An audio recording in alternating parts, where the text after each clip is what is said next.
नमस्कार। भारतीय अर्थव्यवस्था के इस पेपर में, जो कि आपका फर्स्ट ईयर का सेकंड पेपर है, इसमें आज हम चर्चा करेंगे कृषि पर। जैसा कि आपको पहले बताया जा चुका है कि भारत एक कृषि प्रधान देश है। भारत की अर्थव्यवस्था में कृषि की अहम भूमिका है। 2011 की जनगणना के अनुसार देश की आबादी का लगभग 54.6% कृषि और इससे जुड़ी हुई गतिविधियों में लगा हुआ है और देश के सकल मूल्य संवर्धन, जो कि वर्तमान मूल्य पर 2016-17 में इसकी हिस्सेदारी 17.4% है। इस क्षेत्र को प्राथमिकता देते हुए भारत सरकार ने इसके सतत विकास हेतु कई कदम उठाए हैं। मृदा स्वास्थ्य कार्ड योजना द्वारा सतत आधार पर मिट्टी की उर्वरता में सुधार लाने, प्रधानमंत्री ग्राम सिंचाई विकास के माध्यम से बढ़ी हुई जल क्षमता तथा सिंचाई के लिए उपयोग में सुधार करने, परंपरागत कृषि विकास द्वारा जैविक खेती को समर्थन देने और किसानों की आय में वृद्धि हेतु एकीकृत राष्ट्रीय कृषि बाजार के सृजन को समर्थन जैसे कई कदम उठाए गए हैं। यदि हम 2017 की बात करें, उत्पादन की बात करें, तो उस वर्ष मानसून की सामान्य वर्षा और सरकार की विभिन्न नीतिगत पहलों से 2017-18 में खाद्यान्न का रिकॉर्ड उत्पादन संभव हो सका। 2017-18 के लिए चौथे अग्रिम अनुमान के अनुसार देश में कुल खाद्यान्न उत्पादन अनुमानतः 284.83 मिलियन टन हुआ, जो कि 2016-17 के उत्पाद से अधिक है। 17-18 के दौरान हुआ खाद्यान्न उत्पादन पिछले 5 वर्षों के औसत उत्पादन से 24.66 मिलियन टन अधिक है।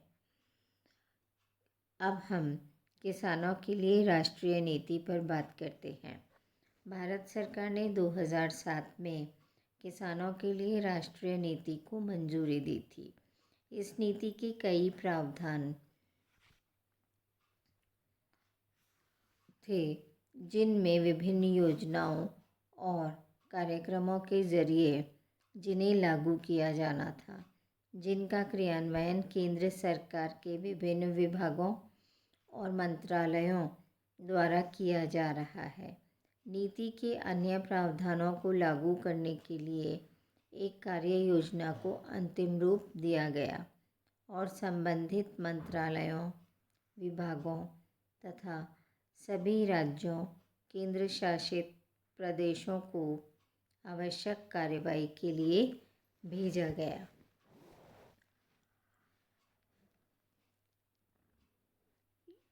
हम अब चर्चा करते हैं उन मुख्य कार्यक्रमों की जो कि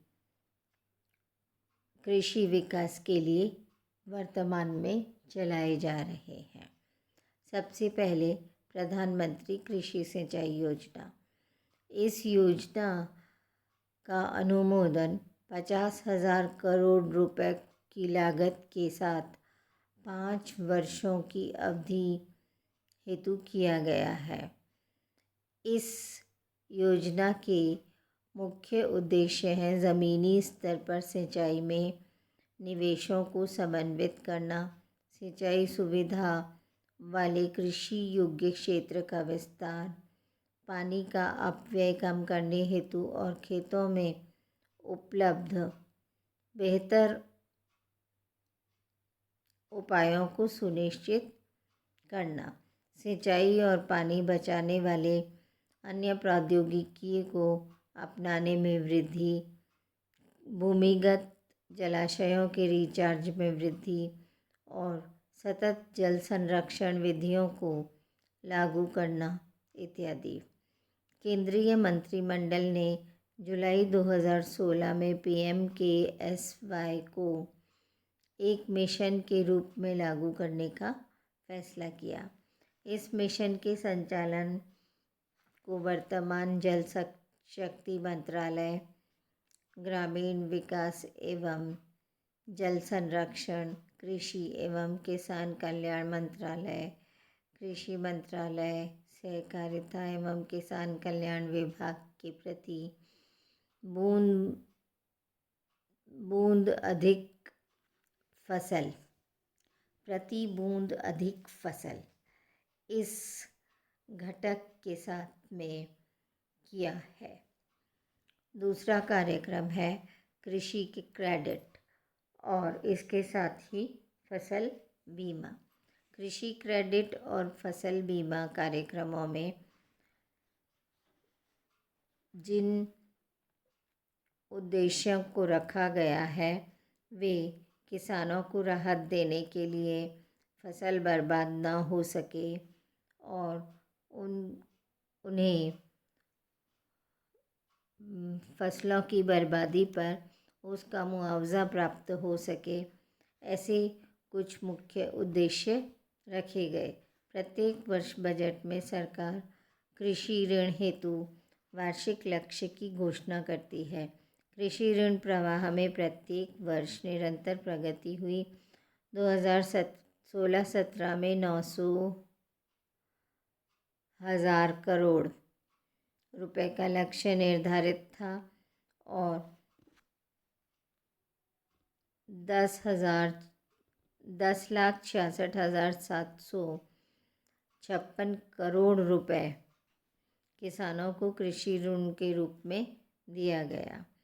2017-18 में यह 10 लाख करोड़ रुपए कृषि ऋण लक्ष्य निर्धारित किया गया। विभाग आर्थिक सहायता के वायदे वाली योजना के तहत ब्याज पर ऋण देता है। किसानों को 7% सालाना ब्याज पर 3 लाख रुपए तक का कर्ज 1 साल के लिए देता है। यदि इस ऋण का भुगतान समय पर कर दिया जाता है तो ब्याज की दर 4% सालाना कर दी जाती है। फसल बीमा के अंतर्गत राष्ट्रीय फसल बीमा कार्यक्रम चालू किया गया। इसके अंतर्गत रूपांतरित राष्ट्रीय कृषि योजना, मौसम आधारित फसल बीमा योजना और नारियल खजूर बीमा योजना आती है। इसके अलावा राष्ट्रीय फसल बीमा योजना का जो कार्यक्रम है उसके लागू होने के बाद 2013-14 की रबी फसल से बंद कर दी गई राष्ट्रीय कृषि बीमा योजना की जो समय सीमा थी उसको 15-16 से बढ़ाकर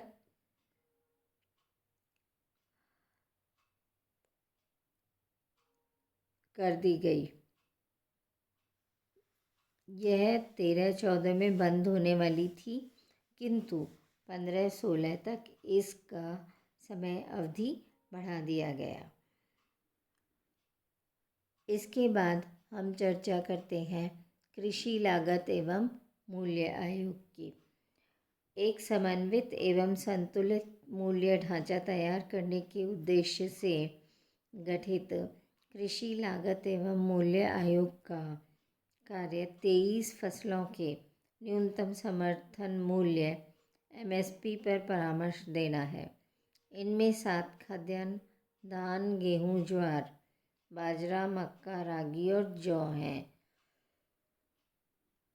5 दलहन उपजें चना, तुअर, मूंग, उड़द और मसूर। 7 तिलहन की फसलें हैं मूंगफली, सूरजमुखी के बीज, सोयाबीन, तोरिया, सरसों, कुसुम, नाइजर सीड और तिल। कोपरा, अर्थात सूखा नारियल, कपास, कच्ची पटसन और गन्ना शामिल है। आयोग प्रतिवर्ष 5 अलग अलग वर्गों खरीफ फसल, रबी फसल, गन्ना, कच्ची पटसन और कपास के लिए मूल्य नीति रिपोर्ट्स के रूप में अपनी अनुशंसाएं सरकार को देती है। मिट्टी एवं जल उत्पादकता। देश के प्रमुख प्राकृतिक भौगोलिक क्षेत्रों, उप प्राकृतिक भूगोल संबंधी क्षेत्रों, कृषि, एनवायरनमेंटल, इकोलॉजिकल क्षेत्र जो हैं, उसकी पारिस्थितिकी क्षेत्र 2015 और उप कृषि पारिस्थितिकीय क्षेत्रों तक पहुंच के लिए राष्ट्रीय मिट्टी संरक्षण और भूमि उपयोग नियोजन ब्यूरो ने NBSS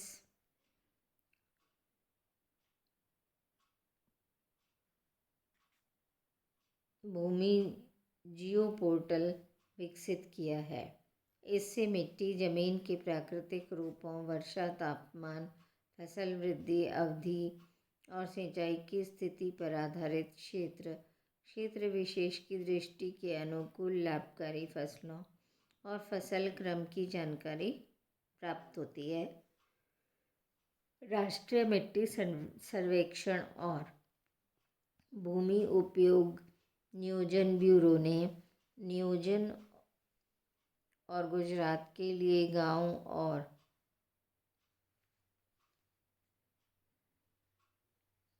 खेत स्तर पर मिट्टी स्वास्थ्य कार्ड के बारे में जानकारी के प्रसार के लिए वेब आधारित सहायता प्रणाली स्थापित करने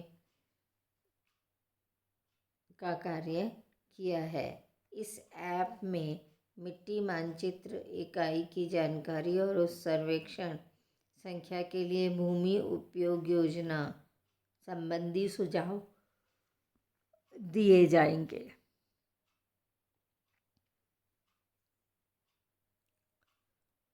जेनेटिक स्रोत और फसल सुधार।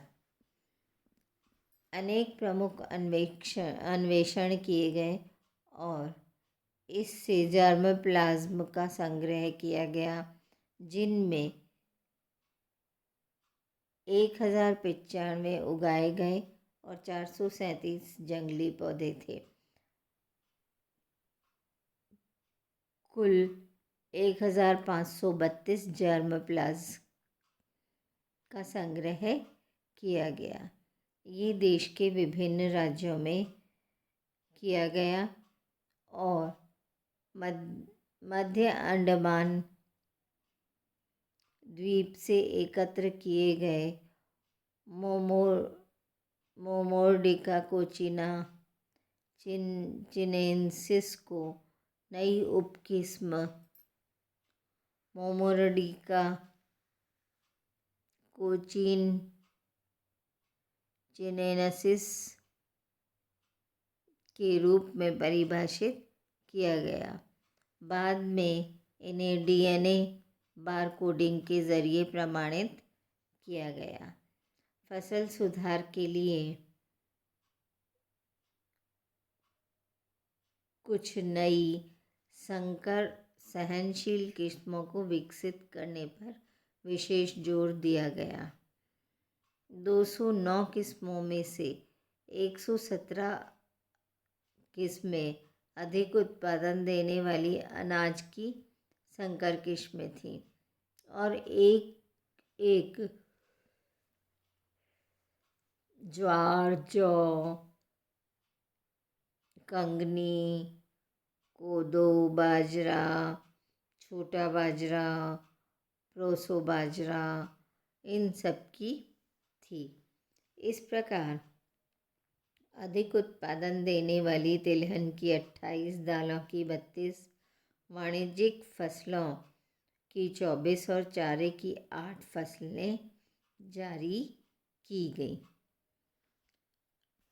इनके अतिरिक्त फसल प्रबंधन और एमएसपी निर्धारण काफ़ी महत्वपूर्ण होता है। फसल प्रबंधन के अंतर्गत गर्मियों में छिड़काव, सिंचाई से संबंधित आधुनिक तकनीकों के जरिए जल के उपयोग से हरे चने की उत्पादकता बढ़ाने से IPM 205 से 207 की तुलना में सम्राट किस्म में अधिक स्थिरता का संकेत मिला। इस प्रकार फसल प्रबंधन के अंतर्गत खाद्यान्न फसलों की तुलना में व्यापारिक फसलें या कैश क्रॉप्स को ज़्यादा उपजाने पर बल दिया जाता है। कृषि अनुसंधान परिषद भारत में कृषिगत उत्पादन को बढ़ाने के लिए और